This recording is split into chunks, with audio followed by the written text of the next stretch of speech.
Ни стигна едно прашање од наш верен поддржувач Илија Костадиновски, би сакал да го поздравам.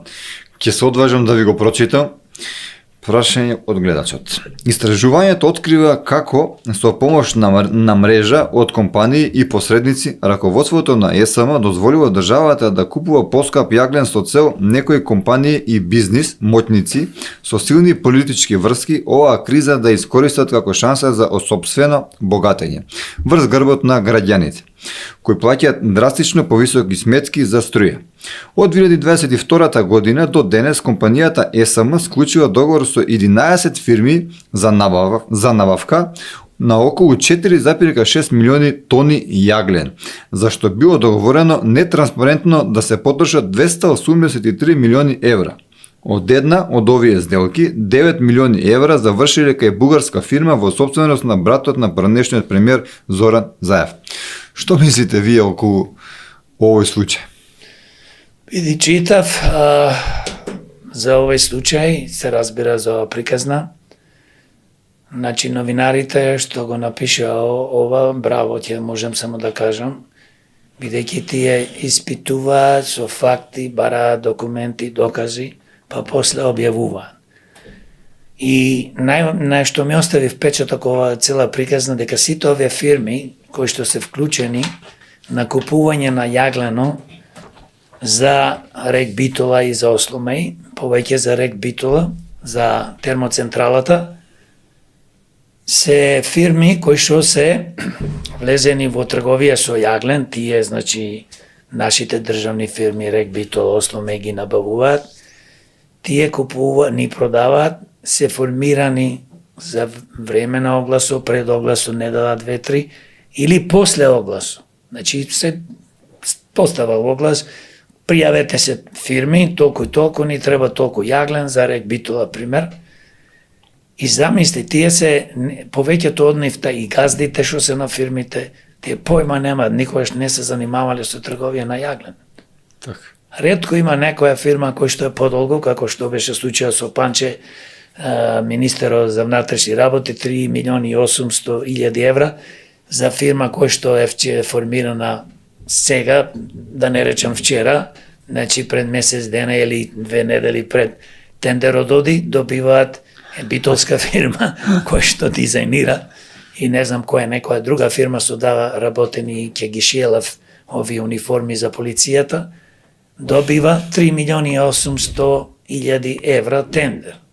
Значи све ова направено, овие фирми за да влезат, за да можат да го добијат тендерот и за да можат после тие пари од тендерот да се делат 10, 15, точно не знам колку проценти, со политичарите, со функционерите, не е битно дали се министри, премиери или директори, така да ние како граѓани и со повисоки се разбира цени, конкретно случај за јаглено, и со многу повисоки цени, лигнито што се набавуваат од Грција, исто се набавува, да ви кажам, и од Косово, и се набавува од Албанија.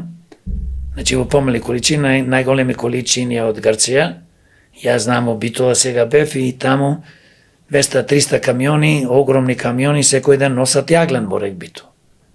Тоа може да замислите каква тоа провизија што ја викаат културно, фактички криминал се прави, колку пари се заработува и брат му на поранешниот премиер, криминалецот Зоран Заев со Вице Заев, тој има фирма, мислам у Петрич градот, регистрирана таму, има и Венко Филипче фирма регистрирана, Бугарија. Што беше министар за здравство, сега председател на криминалната политичка структура СДС, така да сите се овие, зашто јас да ги прашам нив, еви народ да го прашувам, ствари народот нека слушни што прашувам и зошто, како резонирам.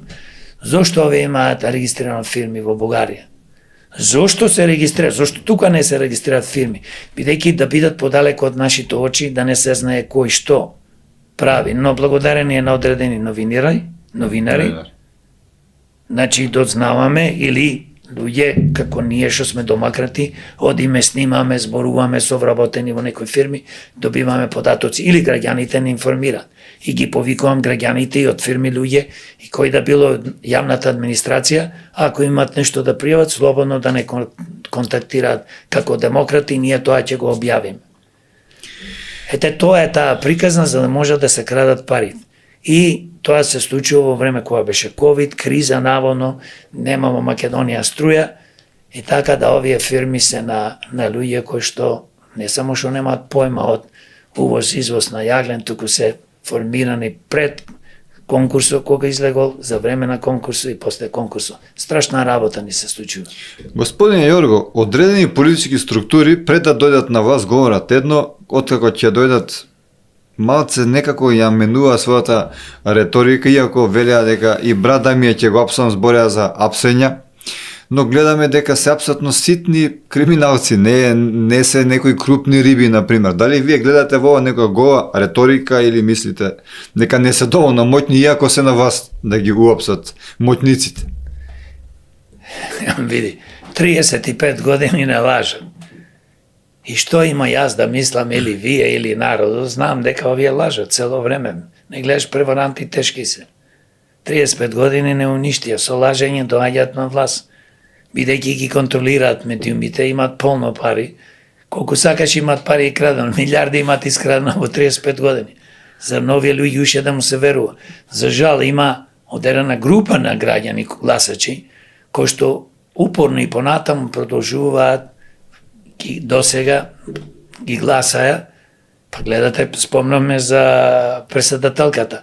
Една жена толку неспособна да добие 540-30.000 гласови, тоа е нешто ненормално. Не да е нормално, не е нормално. СДС, ДПМН добиваат, ДПМН доби 58 претеници, 11 години пред тоа кој беше Лјупчо Ѓоргиевски, 16 години не оттепаа од крадење, не оттепаа ни го уништија живото и ние пак да дојдат на властија. И исто со СДС, исто со ДУИ, и со други партии. Значи, една работа треба да сватиме ние како луѓе. Нема да има промени, ќе биде само полошо и полошо. И станува полошо ако не настанат вистински промени. Ако демократи и честни луѓе не дојдат да менаџираат со државата. Значи, еднаш треба да сватиме што лажат, овие лажат. Нешто не се неспособни, овие себе криминалци бре луѓе. Најлоша комбинација неспособен и криминалец. Ако е неспособен, ќе си даде оставка. Или ќе работи, нешто ќе сработи.